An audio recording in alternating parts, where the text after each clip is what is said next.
Hello guys, welcome back to our channel. Very very good morning. প্রতিদিনের গল্পে নতুন একটা ভিডিওতে সবাইকে স্বাগত জানাই। আশা করি আপনারা যে যেখানেই আছেন না কেন ঈশ্বরের কৃপায় সুস্থ আছেন এবং ভালো আছেন। আমরাও সবাই সুস্থ আছি এবং ভালো আছি।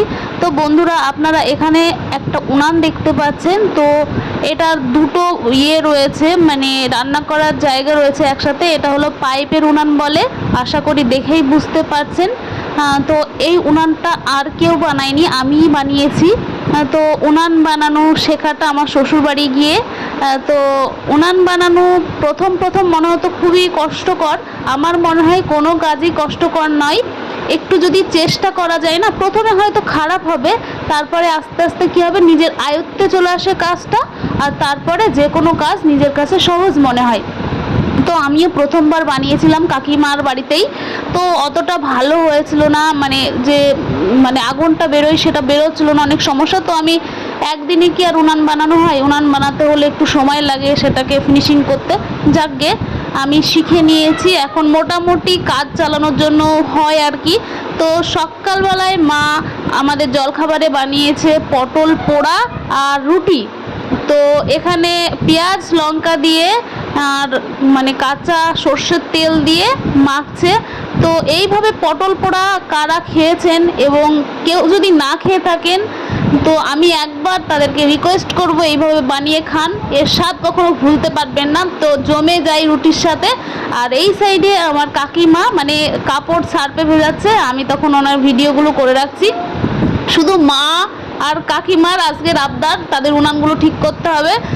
তো আমি বেশি দিন থাকবো না, ওই জন্য 2-4 দিন আছি, তার মধ্যে উনান কমপ্লিট করতে হবে। এদিকে মাও বলেছে আমার উনানটা কমপ্লিট করে দে।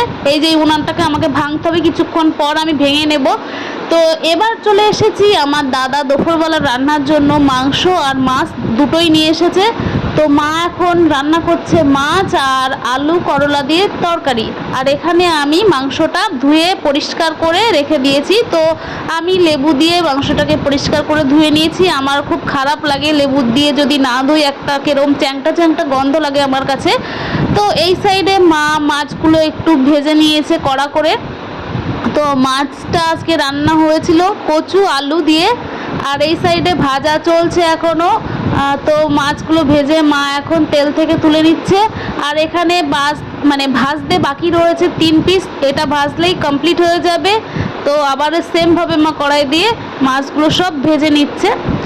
আর এরপরে আমি চলে আসলাম আমার ডিপার্টমেন্টে, যেটা ছিল আজকে মাংসটা আমাকে রান্না করতে হবে। তো আমি 2টো কাঁচা রসুন দিয়ে দিয়েছি।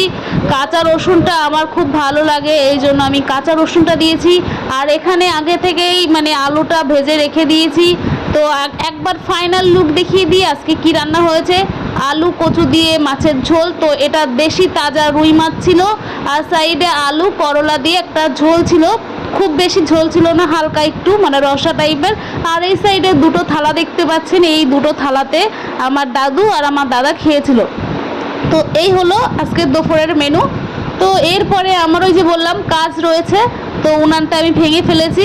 এরপর এই উনানটাকে আমাকে মাটি দিয়ে জোড়া দিতে হবে, 2টো রান্না, এক সাইডে ভাত হবে এক সাইডে তরকারি হবে, এরকম সিস্টেমে আমাকে উনানটা তৈরি করতে হবে। আর এই সাইডে আমার তাড়াহুড়া, এরা উনানকে ফিনিশিং করতে দেবে, এদের প্রচুর তাড়া থাকে, উনানে রান্না করতেই হবে। তো আমার কাকিমা রান্না বান্না করে এখানে এখন কাপড় ফোটাচ্ছে সার্ফ দিয়ে, তো পরিষ্কারটা ভালো হয় আর কি। আর আমি দুপুরবেলায় স্নান টান করে বসে আছি, এখনও সিঁদুরটা পরা হয়নি। আর এই সাইডে আমার কাকিমা বারবার বলছে আমার অর্ধেক করে ভিডিও করিস না, পুরো নে, ঠিক আছে। তো আমি এমনভাবে ভিডিওটা করছি, তখন সূর্যের আলোটা 6টা লাগছে, আমি বুঝতে পারছিলাম না, জানি না, তখন বুঝতে পারিনি। তো এখন এডিট করছি, তো এসেছে মোটামুটি, ঠিক আছে।